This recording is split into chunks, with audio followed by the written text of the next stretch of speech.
Pinangalanan na ni DPWH Secretary Vince Dizon ang bagong Undersecretary for Convergence, Projects and Technical Services, kapalit ni Aray Perez na nagbitiw sa pwesto. Target din ng kagawarang mapunuan ang halos 2,000 bakanteng posisyon sa regional offices. Yan ang ulat ni Bernard Ferrer. Dapat maging tapat tayo sa bayan, maging tapat tayo sa mga kababayan natin.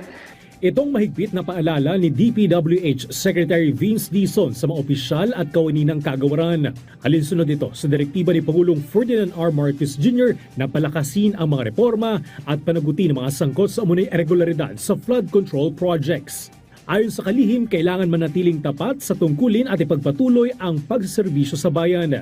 Kasabay nito, formal lang itinalaga ni Secretary Dizon si DPWH Bureau of Design Director Lara Esquivel bilang bagong Undersecretary for Convergence, Projects and Technical Services. Alam ko marami siyang ginaktawan, pasintabi na lang po sa mga ginaktawan niya, pero not only do I believe based on the recommendations of people I trust in the department and even Secretary Babe Singson himself, no? Kung ikaw ay masipag, kung ikaw ay magaling, kung ikaw ay hardworking, at most importantly, kung ikaw ay honest, aangat ka sa departamentong ito.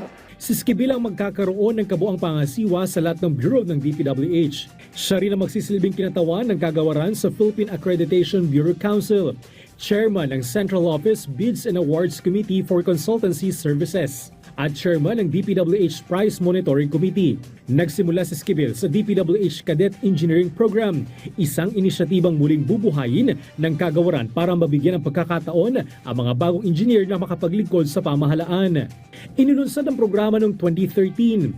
Samantala, target ng DPWH na mapunan ang halos 2,000 bakanteng posisyon, karamihan ay nasa mga regional offices.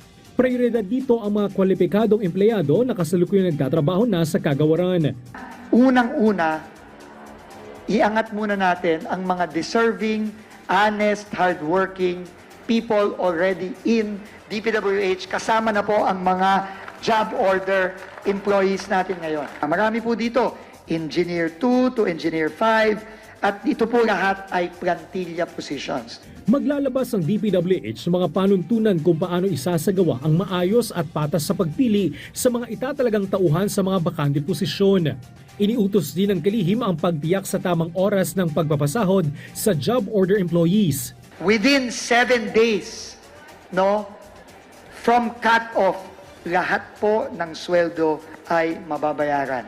Walang labis, walang kulang. No, sinabihan ko na po ang OSEC na bantayan yan, at kung meron ditong mga hindi masesweldoan, sabihan nyo ako immediately.